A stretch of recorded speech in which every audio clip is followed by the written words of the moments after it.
Okay, Bismillah ar-Rahman ar-Rahim. Assalamu alaikum wa rahmatullah to everyone. So, before continuing with some more Arabic, I'd like to go through a very quick and efficient crash course in English grammar. But in particular, I'm going to phrase this more as a course in universal grammar. Now, the distinction is, I'm not going to be speaking about the individual nuances of the English language.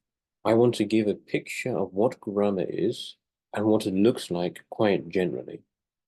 This is about the fundamental structure of language. And I've spoken plenteously about the metaphysical nature of language, the idea that language is structure, it's a symbol, but that it correlates with meaning, with pure meaning. That, in fact, I might begin down here with this. I am actually conscious I've forgotten my pen. 1 second.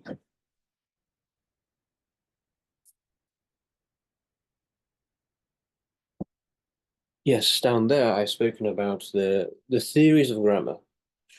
Very shortly, all these theories of grammar, and this is quite profound because many people might have studied linguistics at university, or I'm sure that many people have heard of the names such as Noam Chomsky. Noam Chomsky is a huge figure. He kind of founded, along with some others, the theory of transformational grammar. Another very prominent theory, kind of like the default theory actually of grammar, is evolutionary grammar. I think if you pulled a random person off the street, an educated person, and you ask them, where does language come from? How is it that we are speaking a shared set of symbols which we both understand? My suspicion is that the average university educated person would say something like, well, we evolved from some primates. Primates made beating noises. Eventually, we discovered more sophisticated ways to chain together these noises, and that's how we have language now. In other words, it's a process of evolution. It's a process of random, blind, natural selection, where there's no meaning to why we make this sound. There's no meaning to why we use this letter, apart from the random chances of history, and it just works because of brutal blind selection over millions and millions of years, we have a system which works. Now, of course, it goes without saying that all of these theories, the formalist, the evolutionary, the transformational, all of them they're fundamentally and utterly incompatible with a metaphysical worldview. That is, if we take the principle of Tawheed seriously, right? We don't just say La ilaha illallah. It has a meaning, right? It has a meaning to say that God is one. It has an entire host of conclusions. It is a worldview, not just some type of formula we utter for fun. It's a worldview that we are aligning ourselves with, an entire spiritual experience. All these ideas that language is random, that anything is random, that things emerge from blind processes, they are fundamentally opposed to a worldview of unity, to a divine paradigm.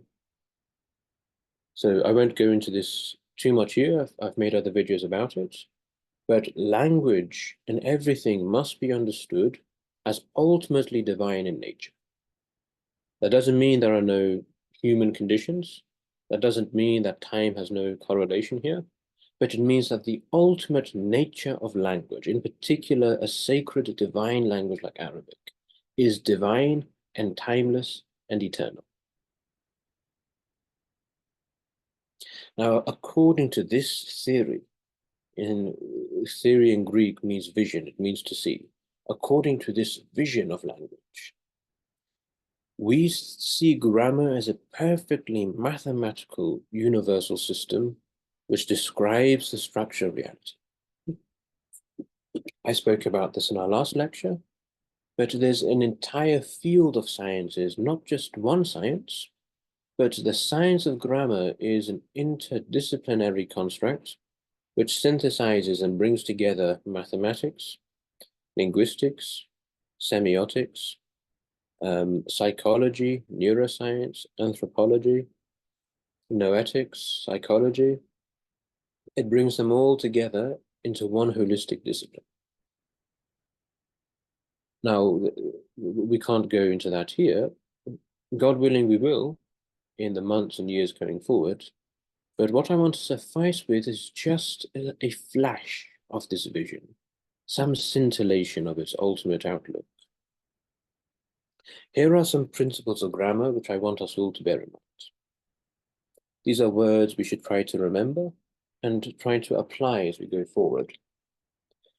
The first is this, ontology. Ontology is admittedly one of my favorite words. I perhaps overuse it. But the idea of ontology, both in philosophy, it's also a term used in computer science and data science, is that the ontology of a system is its ultimate foundation, its ultimate ground, which I cannot reduce anymore. What is the number 10? Right, the number 10 is composed of 5 and 5. And number 5 is composed of 2 and 3, and 2 is 1 and 1. Right, I can reduce all numbers down, but I cannot reduce them further to the ground state, which is, let us say, 0 and addition, or 1 and addition. Therefore, the ontology of mathematics consists of 0 and 1. And in fact, there's a very mathematical way to formalize this, which I won't go into. Actually, need 1 as well. All of mathematics can be constructed from these 3 symbols over here. Everything, because from here we can define every number. From numbers we can define all of arithmetic, and so on and so on. And in any computer language, there's an ontology. You can program new operations, but any operation is recursively reduced into more and more simple operations, but eventually you get down to some things which you just cannot reduce any further. That is the ontology of the language. Now, everything has an ontology. Everything has a foundation, an irreducible kernel. Right? We are taught, and this is quite perverse, we are taught in science to cut things up. If I want to understand this cut, I have to cut it up and break it down into its molecules, its molecular composition, but I need to cut those molecules up into atoms, and I need to break the atoms into particles, and I need to go smaller and smaller to understand things. This, again, this epistemology, this vision of knowledge, is opposed to unity. If we truly say, but actually live, La ilaha illallah, right, that there is no multiplicity of ilah, plural word, but that we affirm one Allah, one singular God.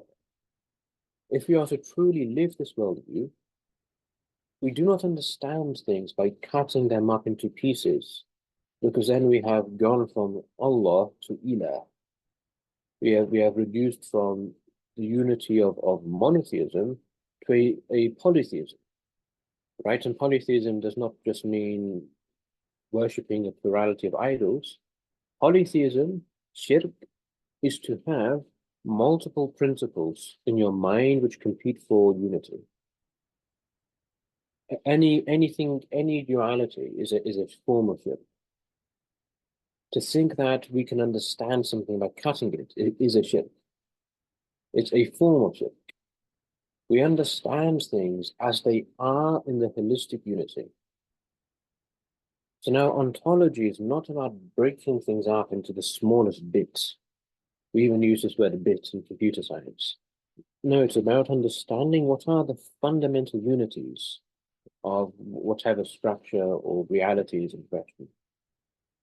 Now, the real question is, what is ontology with a capital O and a full stop? Right, we can speak about the ontology of particular things, but what is ontology of reality? What is the fundamental structure of reality? That is what we are doing here in grammar. Let's just bear this in mind. This is going to be a principle that we will revisit very frequently. And I'll add over here the idea of foundations, the idea of first principles. We shall see this again and again. And I might also mention this idea of holism, that the whole is greater than its parts. The whole is more than the sum of its parts. That the wholeness of a thing is a reality, it's not just a bundle of parts. There's a real thing which makes it one, and that is its essence. We shall see this again and again. But bear this in mind, the idea of ontology. Bear also in mind the idea of a hierarchy, because if there is one principle at the top, then we can organize. There's an order to the sub-principles. There's there's a hierarchy. And well, what is interesting is that, there are two ways to see this. The materialist paradigm, which is evolutionary, evolution sees, we all see development, right? The idea that there is development, the idea that there is a biological development of species is undeniable. No one denies it. So the whole idea that, the idea of evolution is, it's a straw man, right? To say that evolution is to say that there is the ontogenesis of species in ascending complexity over time, and that's opposed to some type of a metaphysical worldview which says that a human being, whatever, popped into existence. That's a complete straw man and fallacy. Even the Quran speaks of the idea that God created man through a process of stages, from stage to stage. The question is, well, what is the principle of and mechanism of this development? Evolution says that parts come together into the whole. The opposite is what you might call emanationism. Emanationism says that there was the seed, and the seed flowered into this. That there was a seed called the human being, which may have been some physical structure, but that it actually, the word evolve literally means to unfurl, to unfold. This seed unfolded in time.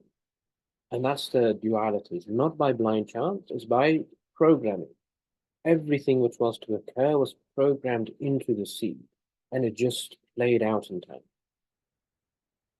So that's the idea of hierarchy, that at the top of language, at the top of reality, there are some fundamental principles, and that these principles will literally play themselves out. They will generate the entire matrix of language. And now if you're going from top to bottom, from the one to the many, there's an idea of division. And as we divide, we categorize. If we say that, well, there's one principle here, but at the next stage, there are three principles. Well, what that means is that the entire hierarchy can be divided into threes and maybe subdivided accordingly. There's a tree-like structure. If you see this ontology, there's one foundation, there's a hierarchy. In fact, this hierarchy is like a tree, branching and branching and branching. Last, the idea of polarity, and I spoke about this last time, the idea that there are two poles to existence, the pole of light and the pole of darkness. There is activity and there is receptivity. There is spirit and there is flesh. All of existence is composed of these two poles. And we might call that to be the meaning of a thing, its life essence and its structure. The meaning of a thing is its life, its soul. The structure is its body. This is true not just for man, but for all things. Everything has a spirit, has some receptacle which holds it, but it has a spirit. We called this mabna and ma'na in Arabic. And I'd say really do remember this term, ma'na. So now, a word itself has a spirit. Think of a word as a body. When you see it, you see the body. As you see my body, you see my face. But hopefully you see that, well, behind this body, or rather inside of it, the real essence of it is a living soul. And whatever I look like, whatever I do, it's a manifestation of this soul. So a word is a body. In fact, my body can change and it can move into different postures. Similarly, a word can change into different postures. It can be standing, it can be sitting, it can be reclining. And that is when the spirit inside of the word is manifesting in different ways. As the structure changes, the meaning does not change, but manifests in a different light. If this is light and this is like a niche or a mirror, as you change the mirror, as you change the color, for example, of a what's it called? Stained glass, right? Like you have the stained glass in a church and in some mosques. Which is very profound, actually. The fact that you have these stained glass windows. It's a metaphysical symbol. This is not just arbitrary art, showing how the light of God, the one light of God, can refract and disperse into this beautiful manifestation which we call the cosmos. So every word has a light, a life force, a spirit. It's a meaning, ma'na. And that light is going to shine in a different color. The body is going to recline and decline into a different posture, so to reveal a different dimension of that light. Now bear all this in mind.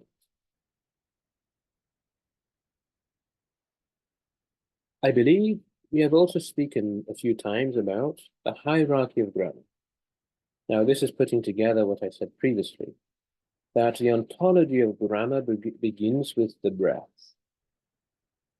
And there is a very deep metaphysical idea of what the breath is. There is the idea of the breath of God, Nafas al-Rahman, the idea that God breathed his spirit into man. In fact, the word spirit in Latin relates to the word for breath. That is why we say expiration, right? Spiration, expirate. I expire. Respiration, respire. Inspiration is to be literally to receive the breath of God and be energized by it. But the word ruh in Arabic, the word for spirit, ruh, comes, or rather is related to the word for rih, wind. Ruh, spirit, or rih, wind. You have this principle of pure meaning, which first declines according to the letters. Letters, of course, become words, and words become sentences, and sentences can become stories. It can go on. Now we have these sciences at each stage,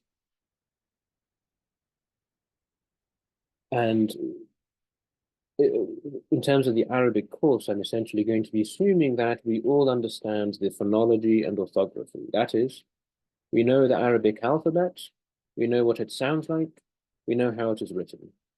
And I will build courses about these at some stage, God willing. But for now, let us assume this. Now, as for the hierarchy of grammar, or after letters, we have these main sciences. Lexicology, what is the mindscape of words? What do all the words look like and how are they related? We have two types of morphology. Morphology, most generally, is the science of how letters are going to become words. But there's two parts to this. Part one, how do letters form words to begin with? Part two, once we have the word, How does the word change? According to what I said previously, that the word can stand up, can lie down, according to the manifestation of its meaning. And then how do words come together to form phrases and sentences? And that is syntax. Now, what is a word? Well, as I said, a word is a conception of some idea, of a single idea. There are different types of words. The different types of words correspond to the different types of ideas. And by idea, I don't mean representation. By idea, I don't mean just a representation of something in our minds, but by an idea, I mean a meaning, the thing itself, the essence. That is why we have this idea of the kalimatullah, the ideas in the mind of God. Those are not representations of things, they are the eternal prototypes of all things. So now the lexical categories, the different types of words, are going to reflect the different types of things, the architecture of existence. In fact, this, therefore, is ontology. And actually, Aristotle's ontology began literally with his categories. And what is lost to many people is that the categories, the metaphysical categories, are just the grammatical categories. They are one and the same thing.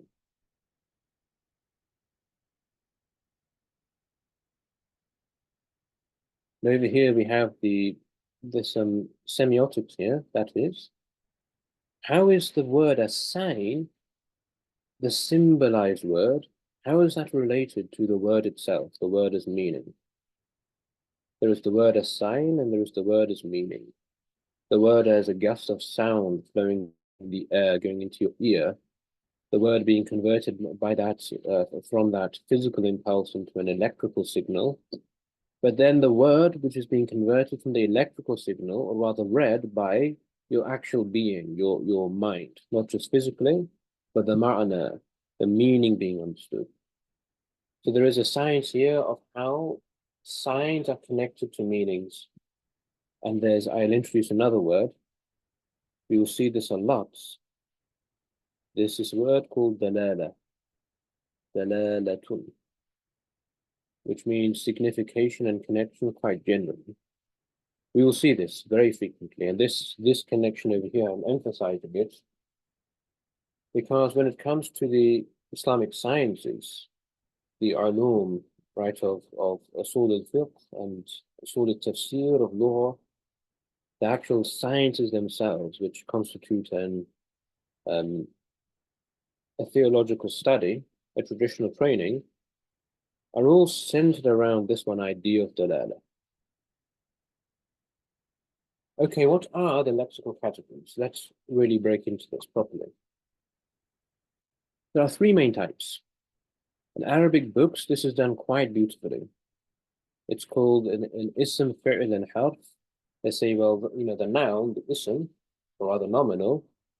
Well, first we say that a word is either some meaning in itself, right? I read the word and there's a meaning, or it doesn't have a meaning in itself, but it joins meanings together.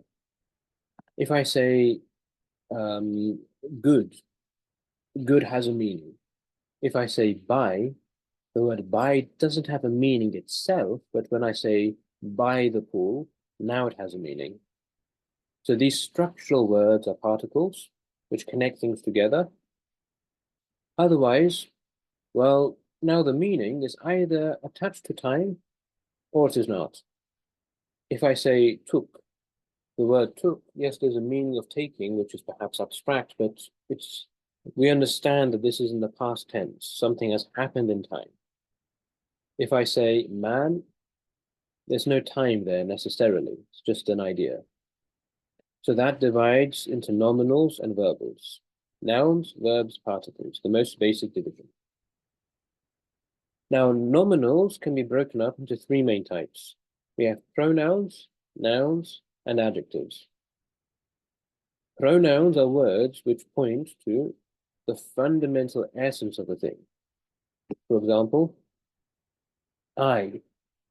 The word I points to my identity, to my essence and being.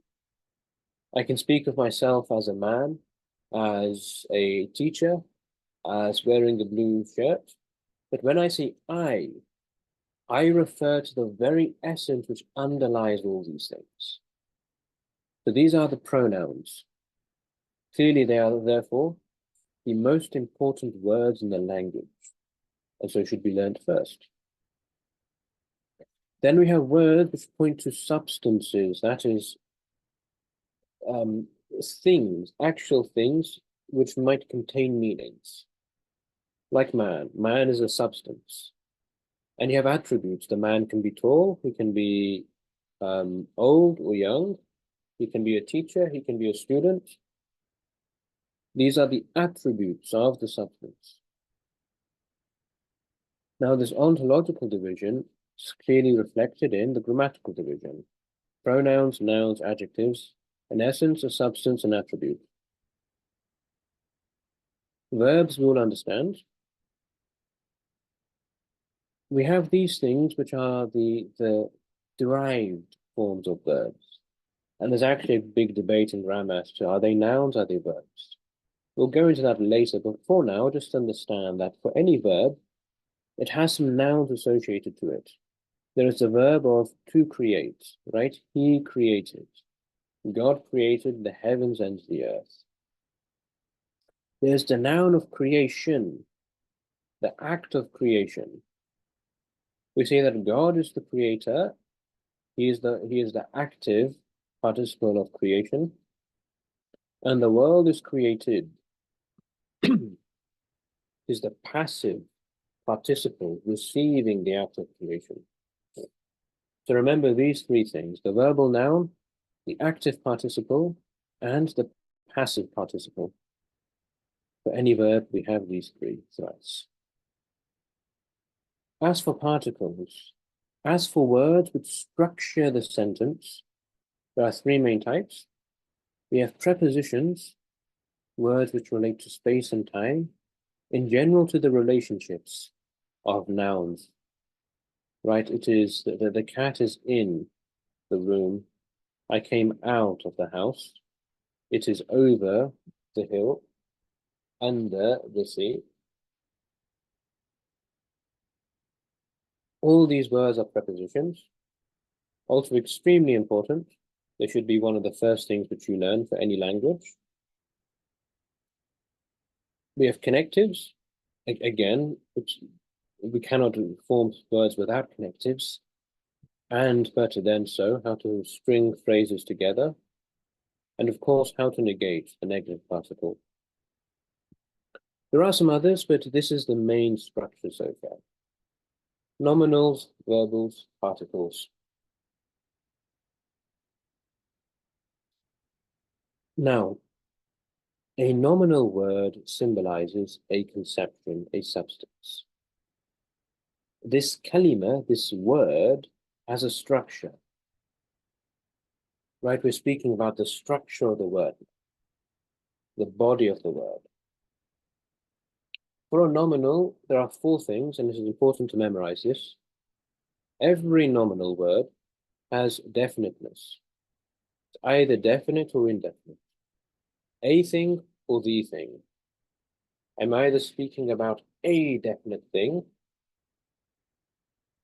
or I'm speaking of some generality, where it's still open as to what it can be.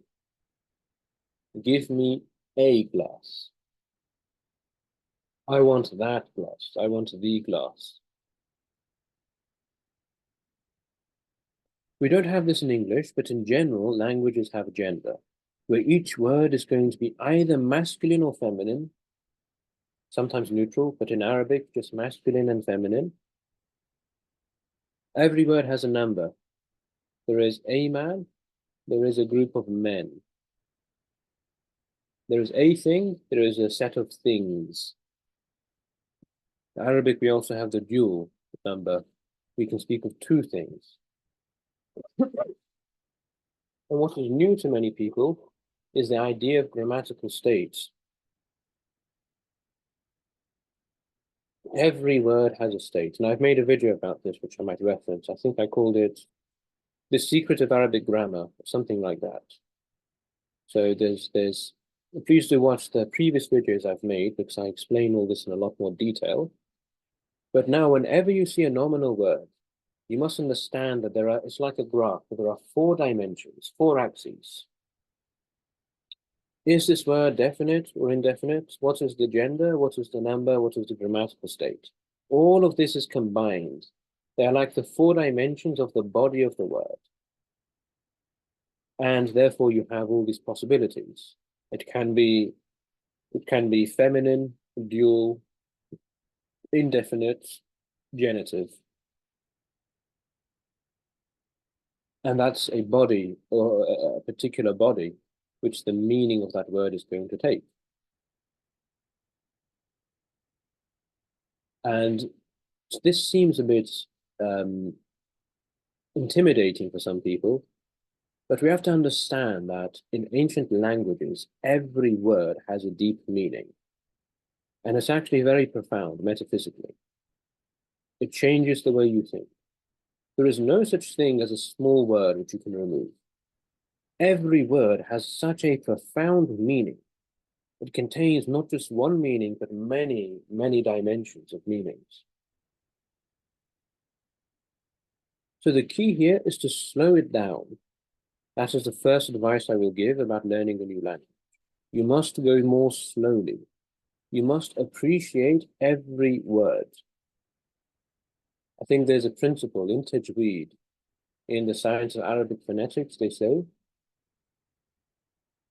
something like أعطوا كل حرف حقه. Like give every letter its right, its haqq. Every letter has a haqq. Every person has a haqq. Everything has a haqq.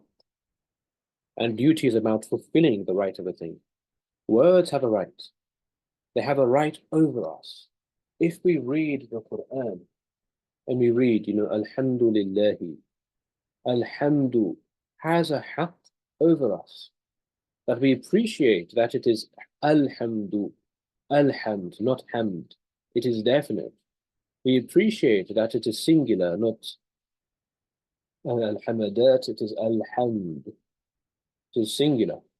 That it is in the nominative form, not Alhamda, Alhamdi, Alhamdu. Every word has a haqq, has a right because it has a haqiqah, it has a reality. We will see all this in practice. But what is very important is to ideally memorize all this. There are 4 types of pronouns. The personal pronouns are those pronouns which speak to the essences of things. I, he, it, him, her.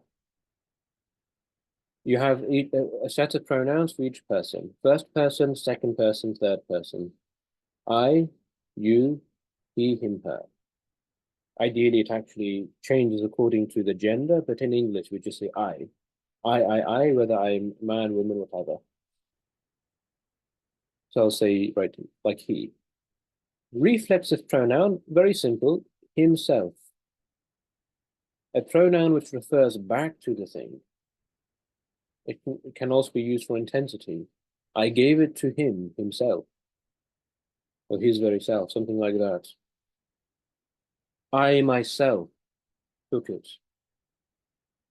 Those are the reflexive pronouns. They're very related to the personal. Very important, we have demonstrative and relative pronouns. We can speak about the presence of a thing. I can say this thing here, or that thing. What is the meaning of this word? It's pointing to the presence, the fact that it is actually here. Perhaps it is close or it is far. This or that. Then we have the relative pronouns. I can say, like the pen, which is in my hands. The idea of the relative pronoun is what is it speaking to? Well, over here, right, that is not speaking to the thing itself. I say that pen. I might say this pen, which is in my hand. This is not the pen itself, but is the fact of the presence of the pen. What is which? Again, not the pen itself, but something about the attribute of the pen. You've got the essence of the pen as it is. But there's more meaning to the pen. This sentence, the pen which is in my hand, it is in my hand. This sentence is really a sentence is being connected to the pen. So like always, there's two parts to this. There's the grammatical structure. From this perspective, we might simply say that when a relative pronoun is used to connect a sentence to a noun,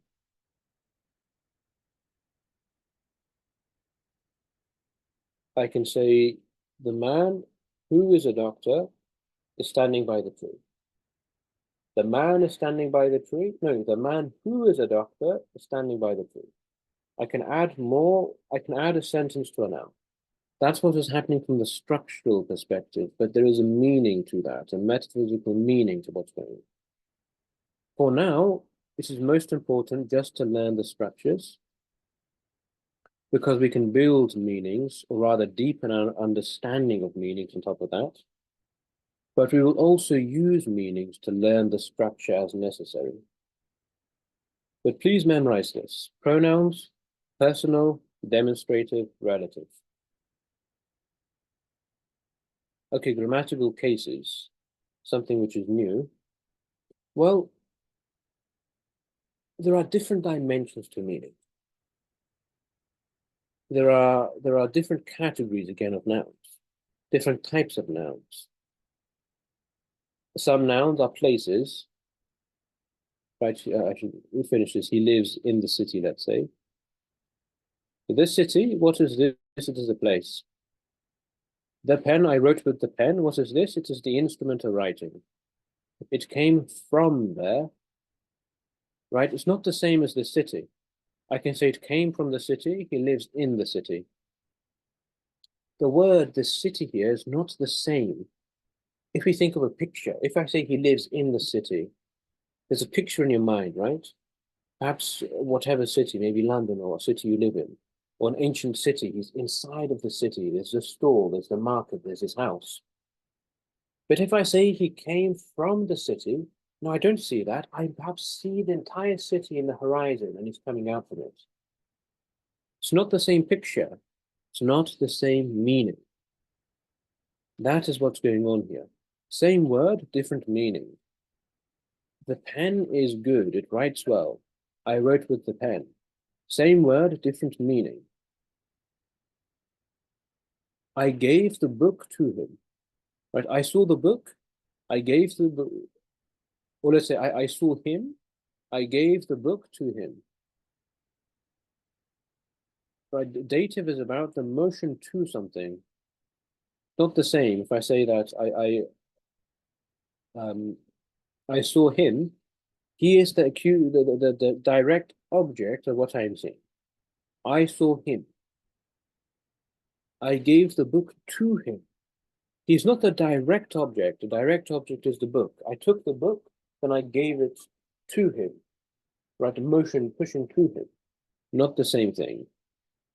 God is good. Oh God, thou art good. Same word, different meaning. Calling upon something. We won't go into all of this now, but this is fairly comprehensive for all the different states of a word. Genitive, very important. The crown of the king. Now, the state of the word relates to the relation of the word in the sentence. How the meaning of the word relates to the other meanings. This is called declension. Again, think of a word as a body. The body has many different forms it can take, many postures it can decline into. The declension table of a word gives the entire dimension of its structures. Do not think of a word as one particular form. Every word is a set, it's like a grammatical diagram of many forms. Every word is like a universe unto itself, has its own patterns, relations, structures.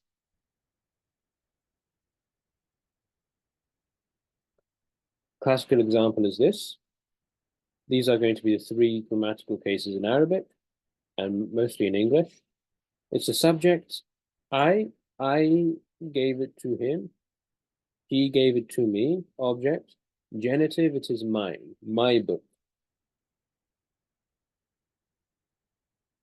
And so we have different pronouns for each person, first, second, third. We have masculine and feminine, he and she, he, him, his, she, her, hers. If you understand this, that's essentially the essence of declension. But now this is going to occur for every word in general. Moreover, there are going to be different types of words, different types of nouns. Remember that we divided words into different types. Well, we are going to divide nouns into different types of nouns, and different types of nouns are going to decline a bit differently. So there's not just one table, there's actually a few different tables, and you have to choose the correct table for a noun. That's called declension paradigm. Now, moving on to verbs. A verb is a word which symbolizes the state or activity of a substance. He is standing. He stood. He is giving the book to him, or whatever. A verb has the following structure. It has a person. Has a person assigned to it. And according to the person, it can, well, it will change according to the person. It has a tense, past, present, future. This might be a bit new. There's a modality. The modality of a verb is well, there's an idea in metaphysics called modality. Something can be necessary, it can be possible. It's easiest to explain this with the example. I can say that I am a student. I can say, if I were a student, am I a student if I say that?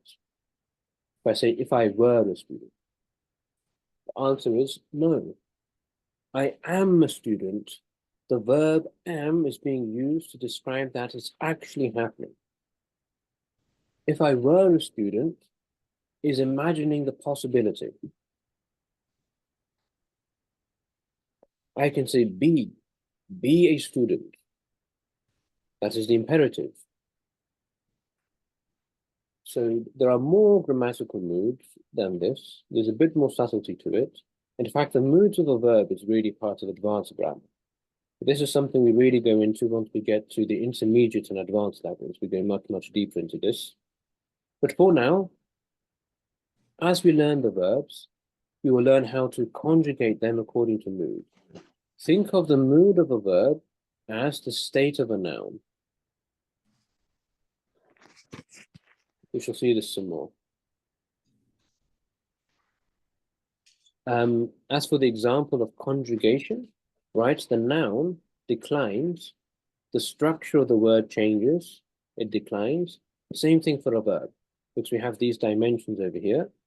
A verb is going to conjugate, and over here I've written out the full conjugation table for an English verb.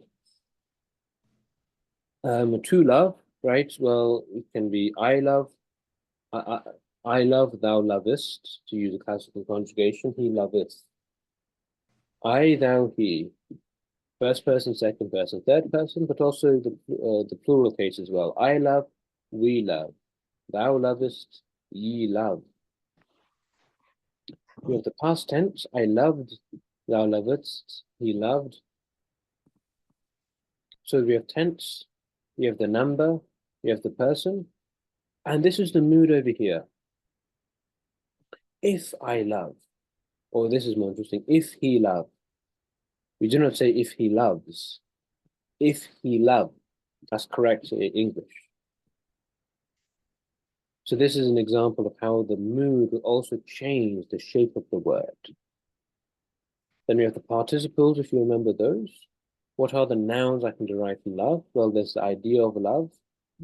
There is, I can say that he is loving, he was loved, he is a lover, he is beloved. And I think that's the crash course for now. Next time we'll speak a bit more about how words go into structures, how words form phrases. But for now, I would like you all to really memorize the main ideas here. Memorize the types of words, memorize all the properties of nouns and verbs, and we will see this all in action some more. So let's leave this there.